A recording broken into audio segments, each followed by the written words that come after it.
Ang pride masarap daw lunukin. Parang gulaman, guys. Natuklasan nila na sa ilog ng Abatan may isang kakaibang species ng shipworm. Wow, tara! Kana! Presenting ang kakaibang nilalang na dapat daw ipagmalaki ng mga Pinoy.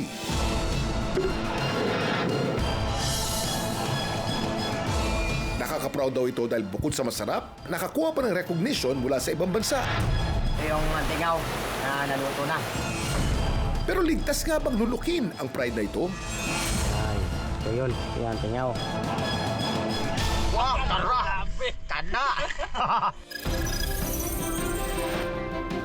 Ang Bohol, kilala din dahil sa kamanghamanghang Chocolate Hills at kagiliw-giliw ng mga tarsier.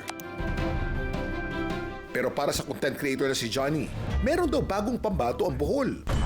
Mone. Nakaka-proud daw ito dahil bukod sa masarap, nakakuha pa ng recognition mula sa ibang bansa.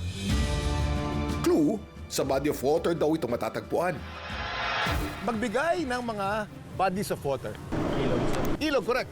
Batis. Batis, correct. Steak. Lake, lawa. Okay. Correct. Falls, correct. Bukal, correct. Ang gagaling. Ito ang Abatan River. Pagsapit ng dilim, dito na nagpupulong-pulong ang mga alitap-tap. Kaya mga turista, bet na bet ang firefly watching activity sa tabi. Pero hindi lang alitap-tap ang matatagpuan sa Abatan River. Sa haba nito na 20 kilometers, hindi nakapagtataka na kung ano-anong organismo ang nakatira dito. Isa rin dito ang antingaw, na sa buong mundo, dito lang sa Abatan River matatagpuan. Kapamilya ng antingaw ang tamilok at ugaok na nakasalayan ng kainin ng mga lokal. Ang tamilok nakatira sa kahoy. Ang ugaong naman nakatira sa putik.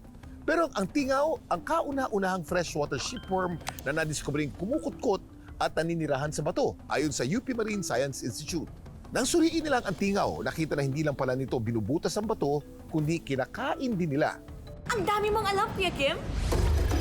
Dahil sa discovery na ito, minabuti ng UP Marine Science Institute na ilahok ang antingaw sa International Mollusk of the Year 2026 organized by Senckenberg Institute sa Germany. Napaka-unique niya talaga. Una, sa Pilipinas lang siya nahanap. Ang hula namin ay very unique din yung kanyang way of life at marami tayong matututunan pag pag-aralan natin ng mas malalim yung genome niya. Nang matapos ang online voting sa kompetisyon, nakuha ng antingaw ang second place. Merong element din ng Filipino pride na, let's be proud of yung anong unique sa atin at yung mga kailangan protektahan. Kung may bato sa loob ng katawan ng mga antingaw, ligtas kaya itong kainin. Ang content creator na si Johnny, isa raw ito sa mga gusto niyang lantakan. Pag naliligo kami ng ilog, may nakikita kaming bato na may patas, may laman na parang latte. Tapos tinanong namin yung mga nakakatanda sa amin. Tapos ang sabi nila ay pwede itong lutuin at pwede kainin. Kaya sinubukan namin. Kabisado na rin niya kung saan ito hitik dito sa Abatan River.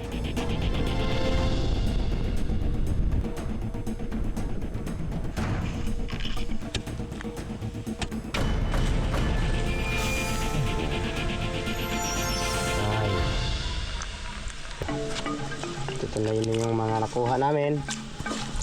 Ito na rin ang ginagawa namin pang ulam. Pag niluto namin ito, nilalagyan din namin ng buko. Saka ilalagay na rin natin yung sabaw ng buko. Ito yung antingaw na naluto na. May halong tamis at saka may gumalat konti. Ayon sa eksperto, ligtas na kainin ng antingaw. Parang gulaman, guys. Pero dahil bagong discovery pa lang ang species na ito, marami pang dapat pag-aralan. Yung pag-harvest po niyan, kinukuha yung mga malaking kaprasong bato. So eventually, syempre, ang bato naman ay hindi dumadami ulit.